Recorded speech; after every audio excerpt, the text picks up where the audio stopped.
Welcome to today's LinkedIn Live, from fear to peace in life and leadership. And specifically today, we're talking about Tia, my guest's journey from feedback is dangerous to feedback is a gift. So Tia is my friend, colleague, and co-founder at Habits at Work. Tia, I'm thrilled that you're joining us today. Thanks for being on LinkedIn Live with me. Thank you for having me. Love your intro. Wish I had my own for some reason. Well, if you ask, perhaps these things will come to you. I'm going to ask. Definitely do that. Tia, I'm so grateful you joined us because you are, for people that know you, one of my speaking coaches and my main speaking coach. We spent now 4 years working together on my professional speaking. But I'd love you to share with people who are on today's session a little bit about your journey. So, when you started at Habits at Work now 4 years ago, what was your experience with feedback before joining and immediately after joining our team? Sure. So my background, my educational background is in the sciences, genetics, cellular biology. So when I pivoted to my career at Habits at Work, it was really new to me. I asked Andrew in my interview, I said, I really want to learn to sell. Like, this is my big goal. So I came into this with zero experience, total novice in this area. I was, however, very, very comfortable receiving coaching and feedback. I played basketball in college and my whole life, it was a big part of my life. So I felt super comfortable getting feedback and coaching. What I was not very comfortable with, which I realized on my first day at Habits at Work, which was a traumatic day for me, was that I was not great at giving feedback to others, specifically people who were more experienced than me or who I looked to receive coaching. So that you'll remember that first day at Habits at Work. I will never forget my first day at Habits at Work.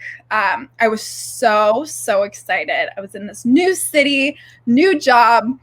You had invited me to attend a sales meeting in downtown Chicago, and I was just pumped about it. And it went so well, and we came out of the meeting, and before we even hit the sidewalk, you had asked me for feedback.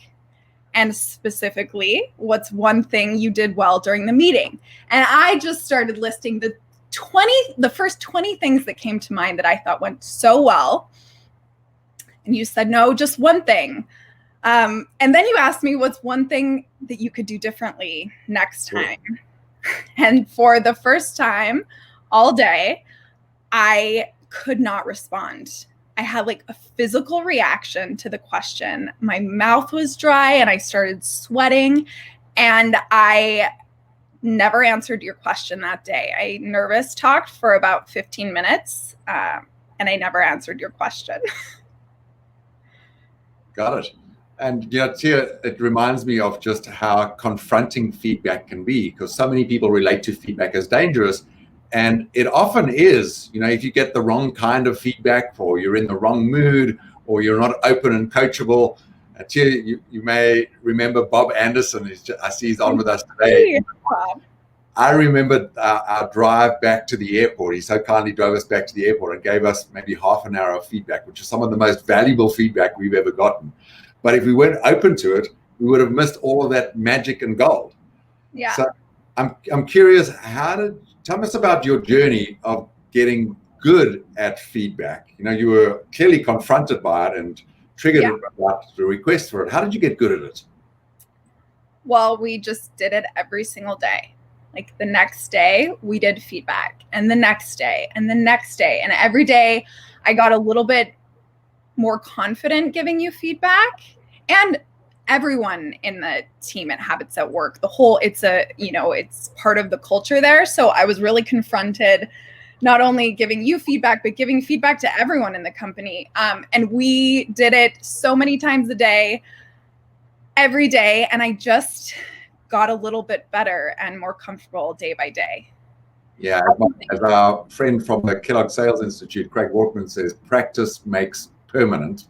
Yeah. Or as I like to say sometimes, practice is a substitute for courage. So if you do something that's scary today, tomorrow it loses a little bit of the edge. 6 months from now, you're just like, okay, I've learned that this thing is not going to kill me. There's nothing to be fearful from this anymore. And so it just becomes part of your daily habit, and it's clearly become part of your habit, right? Yeah, it has. And I think early on, because I was so uncomfortable giving feedback, it consumed me a lot. I got anxious about it.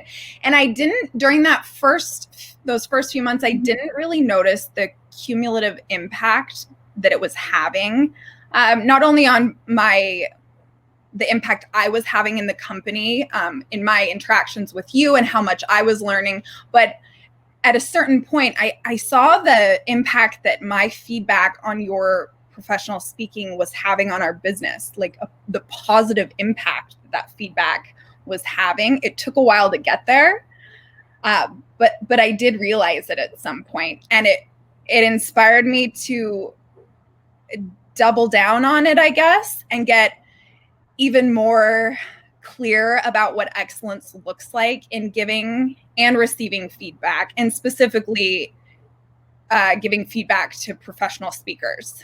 So I just dove in head first. As you will remember, I joined all of your professional speaking coaching sessions. I watched a lot of professional speakers. I just wanted to get really clear on like what it means to be an amazing coach to someone else. Despite not having the experience or even the skill, I was not speaking at the time professionally. And so I wasn't actually practicing that skill. So I had this mindset that, oh, I don't have that skill, so I can't coach to it, which is totally not the case. That's true. I mean, it helps to already be good at something, but Sure. Not all the best coaches in the world in any domain like sports or chess or racing car driving were necessarily the best performer in the world. Yeah. But they do have a picture of what excellence looks like, and you've really developed that over time. I was just reminiscing while you were talking, again, referencing back to Bob. We went through 2 years where we were probably every week doing 1 or 2 Vistage talks, and every time we would do feedback. And for me, it was a time of enormous growth in my professional speaking ability, thanks to the feedback that you were giving me, because you had a model of seeing other speakers and just how good they were and what they did well, and learned from that and applied it to the feedback you were giving to me. Yeah. And I would just add, Vistage, it transformed your speaking. As I think back, I'm very clear on that. But it also, like, hearing, Vistage groups and participants in our sessions provide that live feedback at the end of a session, I learned too. Like, I got much clearer about what it means to deliver a great workshop for individuals, like what they want out of that workshop. So I think just being open to various perspectives of what excellence looks like in a certain area, and taking pieces of that and then applying it in your own feedback with someone is so helpful. Yeah. Tia, one of the reasons I invited you to join me today is, there's an end to your journey, and we've heard about your first day being terrifying, and I have to be empathetic with the idea that, the labels matter in these conversations, and I'm labeled as the CEO, and that day you were labeled as the newest employee, and that took something for you to actually step up and give me feedback on the spot, day one, and every day after that. Yeah. But I know the way that the story ends, and not everyone here does. So I'd love you to share, like, what happened that took you from being fearful of giving feedback to being comfortable giving it and good at it, and then all the way through to where you are now, which is an accomplished professional speaking coach, a speaker yourself, a coach to other people beyond me. Like, what happened, and when did you realize that this was something you wanted to be not just good at, but perform at the highest level in? So if I think back, I'm sure it wasn't like a single event, but there is a single event in my memory that I think back on. And it was in the middle of a Q&A after one of your keynotes. I was there attending, obviously taking notes, ready to give you feedback. And an attendee asked about your speaking career, and specifically about your speaking coach. And at that point, you responded saying, well, my speaking coach is here today. I'd love to introduce you to her. And I looked up and I looked around for Mickey Williams or one of your other professional speaking coaches. And then I realized you were referring to me. And so after I got over the initial shock, I had never been introduced as your speaking coach.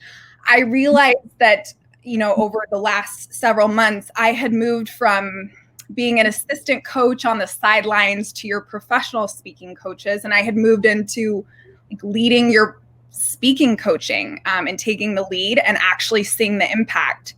So after getting over some imposter syndrome for a while, I really saw the impact that my coaching had on your speaking and just the business overall. And it was really awesome and inspiring. And I really loved the feeling. And I think that's when I got really serious about being the best I could in this area. Yeah. You mentioned Mickey Williams, and for those of you who don't know, Mickey Williams is a Hall of Fame speaker. She's a Vistage chair. She's just an extraordinary human being and one of the best speakers I've ever seen. Just amazing. Yeah. And you may remember this, 4 or 5 years ago, I decided to hunt the world for the very best speaking coach I could find. And I literally went to places like Orkney in Scotland and looked at speaking coaches in Australia and all over the world. And many roads led back to someone who was in my hometown, Mickey Williams, and she became, and still is today, one of my speaking coaches, and just such a powerhouse when it comes to what a picture of excellence looks like in the art of storytelling and speaking. And I'm sure you've learned a lot just witnessing her coaching me and other people as well. Yeah, the most. I mean, I would sit in your coaching sessions. I would take pages of notes on what Mickey was telling you. And then I would take that and apply it to our coaching sessions going forward. She's just incredible.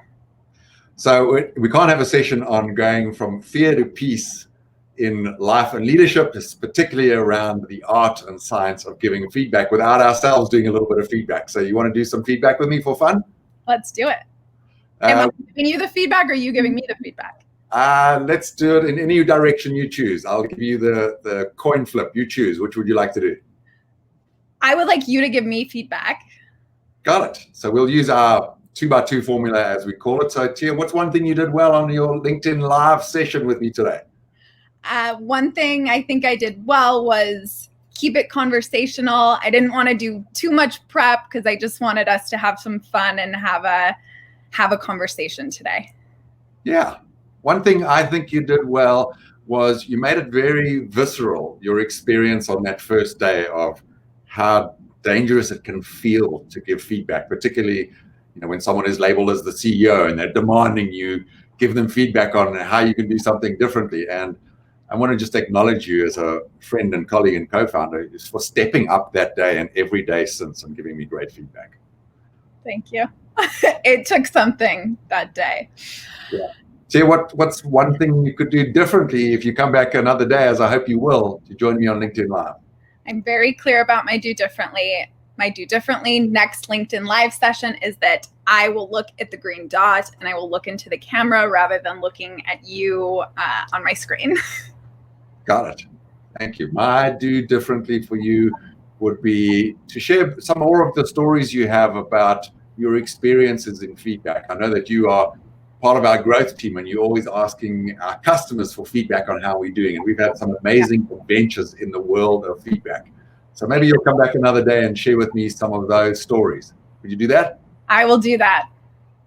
Wonderful. Thank you for doing that. I'd like to share a parting thought around feedback, which is, for so many of us, we've been in a corporate environment where we've gotten the wrong kind of feedback.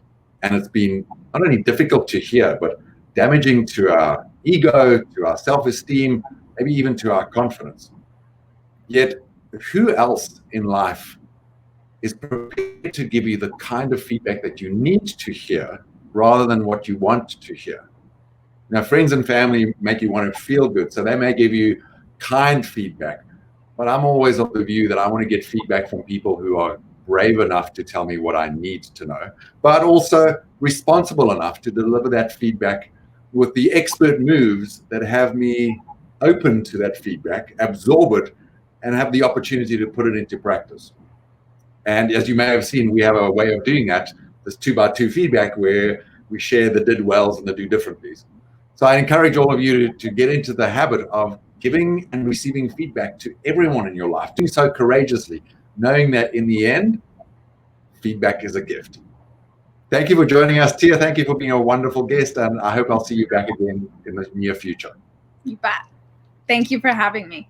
Awesome. Bye, guys. Goodbye, everyone.